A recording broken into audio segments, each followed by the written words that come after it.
이어서 두 번째 문제는 무엇일까요? 이혜린 아나운서 전해주시죠. 네, 이어서 두 번째 문제를 준비하기 위해서는 조금의 또 준비가 필요한데요. 보드에 별 5개를 미리 그려주시면 되겠습니다. 그럼 저희가 준비한 이번 문제지 바로 확인해 보도록 할게요. 네, 오늘도 차트가 준비되어 있습니다. 이 종목의 보유자분들의 한마디 오늘 와 이런 날이 있네 이 한마디였는데요. 바로 지금까지 역사적인 최저점 부근에서 박스권을 그리다가 7월부터 조금씩 추세가 바뀌었습니다. 오늘의 경우에는 5년 내 최대 거래량이 실린 장대 양봉까지 만들어졌는데요. 어떤 내용일까요? 바로 LG 디스플레이의 차트입니다. 내용 빠르게 올라와 있는데요. 중국 OLED, 미국 시장 퇴출, 디스플레이 신규 진입 매력도를 별을 채워서 표현하시오라고 올라와 있습니다. 오늘 시장에서 가장 뜨거웠던 문제였죠. 이 삼성 디스플레이가 2023년 중국 BOE를 상대로 소송을 제기했는데 이 부분에서 승소했다라는 소식이 전해졌습니다. BOE가 삼성 디스플레이 영업 비밀을 부정하게 사용했다라면서 이제 14년 8개월간 미국 시장에서 퇴출하는 조치를 받게 됐는데요.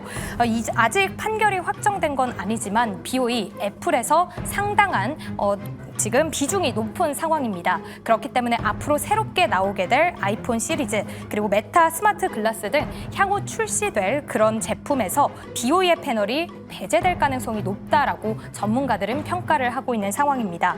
오늘 앞에서 봤던 LG 디스플레이 이렇게 무거운 종목이 20% 넘게 급등하면서 신고가를 또 터치하는 모습까지 나왔는데요. 이뿐만이 아니라 디스플레이 밸류체인, 소재 그리고 그 안에서 부품 기업들도 줄줄이 상승하는 모습이었습니다. 정말 오랜만에 폭등하는 모습이 그려졌기 때문에 앞으로는 어떨까 많은 분들 궁금해하실 것 같은데요. 신규 진입 매력도 별을 채워서 표현해 보도록 하겠습니다. 그럼 두 번째 주식 남녀의 선택 보드를 들어주시죠. 별점은 지금 김시은 팀장님 4점 주신 것 같고, 그리고 김민성 매니저님도 5점 만점에 4점 주신 것 같아요. 되게 뭔가 옆에서 푸시락푸시락 신경이 쓰였는데 그냥 별에 그린 게 아니라 막 채워 넣으셨어요. 네, 저는 여기서 궁금한 거, 김민성 매니저님. 네. 별점을 받을 거라는 건 알고 있었거든요. 네. 근데 왜 저 1점이 하나 채워지지 않았는지 전 그게 불만이에요. 불만까지 있으시니까. 네, 5점은 줘야 되는 거 아닙니까? 이렇게 살아났는데. 이 주식에는 100%라는 게 없기 때문에 네.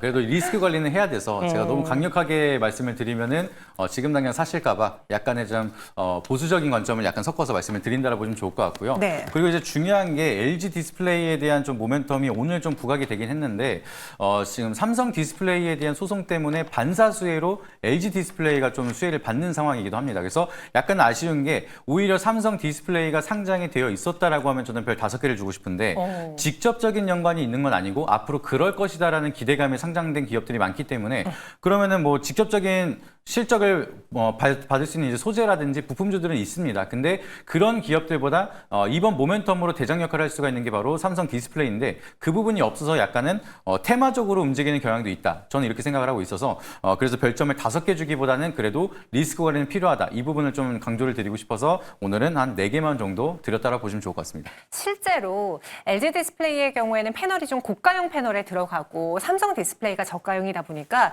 BOE가 빠진 공백을 LG 디스플레이가 채워주기보단 삼성 디스플레이 쪽이 좀 더 유리하다라는 이야기가 있잖아요. 네. 그럼에도 불구하고 가격 경쟁력은 얻을 수 있는 국내 업체들이기 때문에 오늘 뭐 덕산 네오록스, BH, LG 디스플레이 다 디스플레이주들이 급등을 했는데 김신 팀장님은 지금 4점을 주셨는데 혹시 이게 디스플레이 안에서 5점을 받을 수 있는 디스플레이주가 있습니까? 아니면은 그냥 전체적으로 다 뭔가 별점 하나는 부족한 4점 정도의 수준입니까? 4점도 근데 높은 숫자예요. 아, 그렇죠, 그렇죠. 항상 이제 5점. 굉장히 긍정적이시네요. 네. 네. 럭키비키는 아니고 네. 이제 항상 5점을 주는 산업은 좀 드물지 않을까라는 생각을 가지고 있습니다. 제가 4점을 드린 이유는 아직까지 실적이 완벽하게 턴을 하지 않았다라는 점들. 디스플레이 관련했을 때 오늘 갑자기 올라왔어요. 항상 뉴스를 보게 되었을 때도 OLED 관련 뉴스들은 그래도 종종 보긴 했었는데 시장에서의 관심이 굉장히 없었던 상황들, 아직까지 실적이 완벽하게 턴을 하는지는 좀 확인을 해야 할 필요가 있기 때문에 4점 정도로 들였다라 보시면 좋을 것 같고요.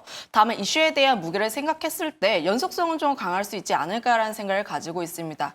결국은 미국 쪽에서의 중국에 대한 제재를 진행을 하게 되었을 때 우리나라의 수혜를 받을 수밖에 없다라 보시면 좋을 것 같아요.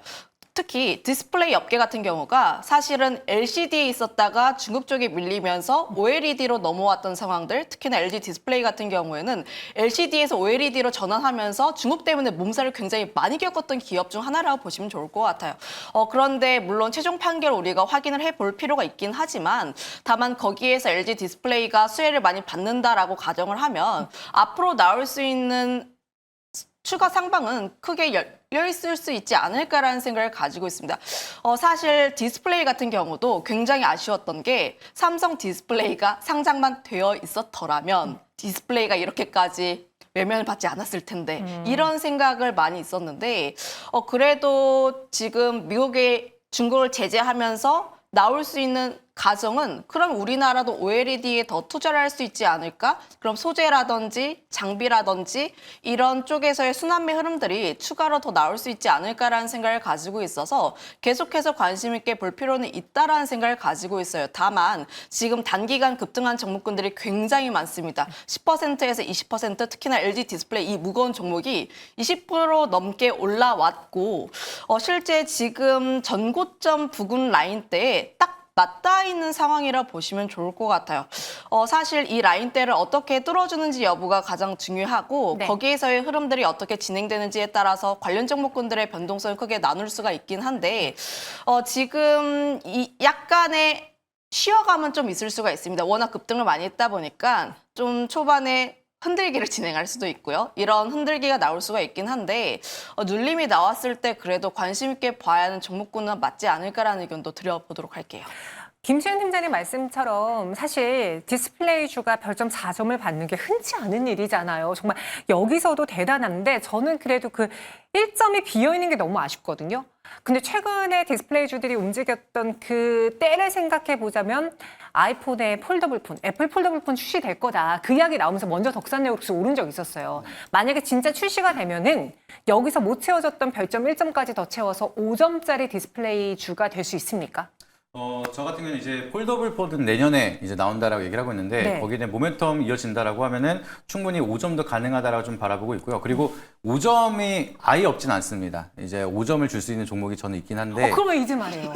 근데 그거는 이제 또 뒤에 코너에서 오늘 말씀을 드리기 때문에 약간 스포일러로 말씀을 드리도록 하겠고요. 근데 이제 중요한 거는 애플에 대한 출시 기간에 맞춰서 중국에 대한 기업 BOE가 이제 규제를 받고 있다. 이게 확정적인 판결은 아니긴 하지만 11월 달에 확정이 나온다라 얘기를 하고 있습니다. 근데 이게 갑작스럽게 판결이 뒤집히기는 사실 어렵다라고 좀 보고 있고요. 근데 중요한 거는 다음 달 당장 9월부터 아이폰 17이 출시가 되기 때문에 여기에 대한 초도 물량은 이제 어느 정도 생산을 했다라고 하지만 이게 생각보다 많이 팔리게 된다라고 하면은 여기에 대한 공급 물량을 결국에는 LG 디스플레이라든지 삼성 디스플레이가 또 감수를 해야 되는 상황이고 그리고 여기에 대한 수주가 갑자기 늘어난다라고 하면은 여기에 포함되어 있는 하부 벤더 기업들 소재라든지 서플라이 체인에 연결되어 있는 기업들은 결과적으로는 빠르게 수익에 대한 기대감이 커질 수밖에 없습니다. 그래서 일각에서는 정말 너무 오랜만에 OLED에 대한 산업이 움직이기 시작을 하다 보니까 언제적 OLED야? 약간 이렇게 생각하실 수도 있는데 그만큼에 대한 시장의 판도가 바뀌고 있고 미국이 가장 원하는 거는 결과적으로는 중국을 견제하는 겁니다. 근데 중국에 대한 견제 스탠스가 만들어졌는데 이게 갑작스럽게 뒤집기는 사실 어렵다라고 좀 보고 있기 때문에 결과적으로 미국에서 추가적인 이제 견제가 중국에 이어진다라고 하면은 네. 거기에 가장 커다란 반사 수혜를 받는 국가는 한국이기 때문에 이번에도 마찬가지로 이 OLED에 대한 모멘텀은 한국에서 가장 커다란 모멘텀이 될 수가 있는 거고 이 부분도 좀 장기적인 관점으로 봤을 때는 쉽게 끝나지 않을 거다 이렇게 바라보고 있습니다. 근데 장기적인 관점으로 본다. 그리고 나는 종목에 대한 선정이 어렵다라고 하면은 사실상 가장 커다란 모멘텀을 가지고 있는 LG 디스플레이를 선택하는 게 맞다라 보고 있고요. 근데 나는 조금 더 빠르게 접근을 하고 싶다라고 하면은 이따가 뒷코너에서 종목을 보시면 좋을 것 같습니다. 혹시 그 종목 덕산 네오룩스입니까? 아닙니다. 그럼 저 덕산 네오룩스 좀 도와주세요. 이 종목 너무 궁금한데요. 네. LG 디스플레이도 앞서 이제 김신 대표님이 차트 분석해 주셨잖아요. 네. 덕산 네오룩스가 최근에 그 아이폰과 연결이 되면서 많은 분들이 담으셨단 말이죠. 오늘 딱 이전 고점 뚫어내면서 여기서 팔까 말까를 굉장히 고민 많이 하셨을 텐데요. 네. 개인적으로 보유한다면 이 종목 어디까지 들고 가실 겁니까? 저 같은 경우는 사실 추세가 올라탔거든요. 네. 그래서 지금 같은 경우에는 제가 항상 말씀을 드리는 게 지금 시장은 하락장이 아니다라고 일단 기본적인 베이스를 두고 말씀을 드립니다. 그렇기 때문에 작년 같은 시장이었다라고 하면은 사실 고점에서 막힐 때마다 바로 던지는 게 맞긴 한데 네. 지금 같은 경우에는 일단 지수가 받쳐주고 있고 고객 예탁금이 많이 쌓여 있습니다. 그리고 오랜만에 바닥에서 추세를 돌리고 있는 구간이기 때문에 오히려 저 같은 경우는 이 46,000원대 라인을 오늘 완벽하게 돌파하지 못하긴 했지만 완벽하게 돌파를 돌려 세운다라고 하면은 상방이 굉장히 크게 열려 있습니다. 55,000원대까지 열리는 구간이라서 차라리 이거를 보유하고 계신 분들이 대응하고 싶다라고 하면은 나는 조금 불안하다. 지인 구간에서 절반 정도만 매도를 하시고 그리고서 완전하게 팔 필요는 없다라고 좀 말씀을 드리고 싶습니다. 그래서 55,000원까지 너무 집중해서 지금 웃음이 터질 뻔했는데 네네. 55,000원까지 상방이 열려 있다 보니까 그 부분 참고해서 대응을 하시길 바라도록 하겠습니다. 네, 덕산 네오룩스 갖고 계신 주주분 저 잘했죠? 궁금해서 한번 여쭤봤습니다. 55,000원까지도 충분히 가능하고 지금은 확실히 디스플레이주의 방향이 과거와는 다르게 우상향 패턴으로 돌아선 건 맞습니다.